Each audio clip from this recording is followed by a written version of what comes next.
engines were excited. There were to be some special rail tours to the seaside, and no one knew which engine would be chosen to pull them. "It ought to be me," observed Mallard.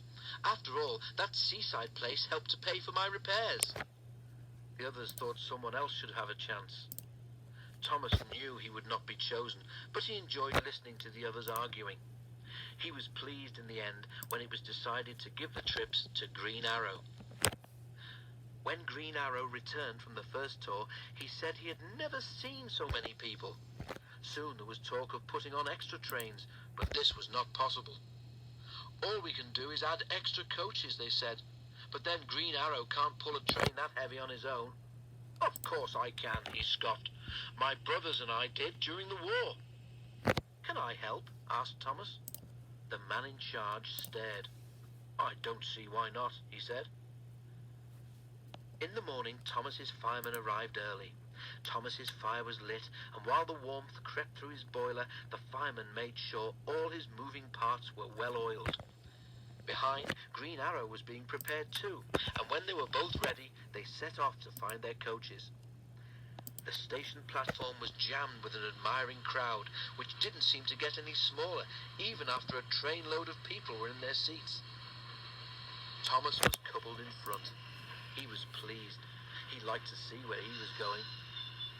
At the seaside station, Thomas was turned round so that he could go in front again. After a rest, the engine set off once more. A ruined abbey stood at a place where the line curved beside a river. A crowd had gathered to wave and cheer, but Thomas wasn't watching them. Looking ahead, he had seen something strange. "Beep, beep! Stop, stop!"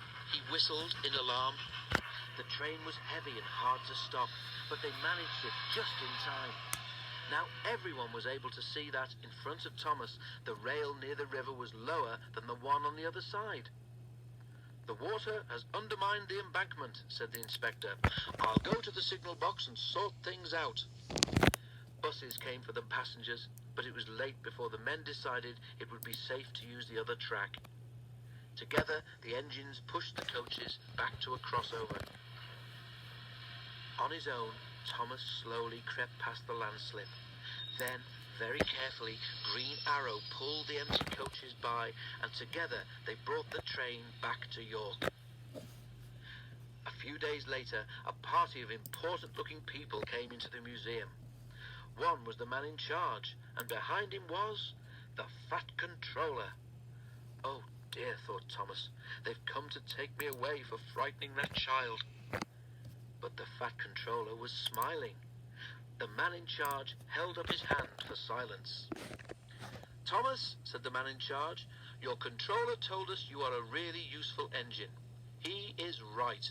For saving a nasty accident the other day, we have decided that you should become an honorary member of the National Railway Collection.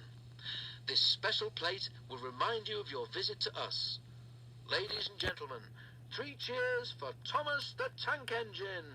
Hip hip, hooray! Hip hip, hooray! Hip hip, hooray! The noise nearly raised the roof.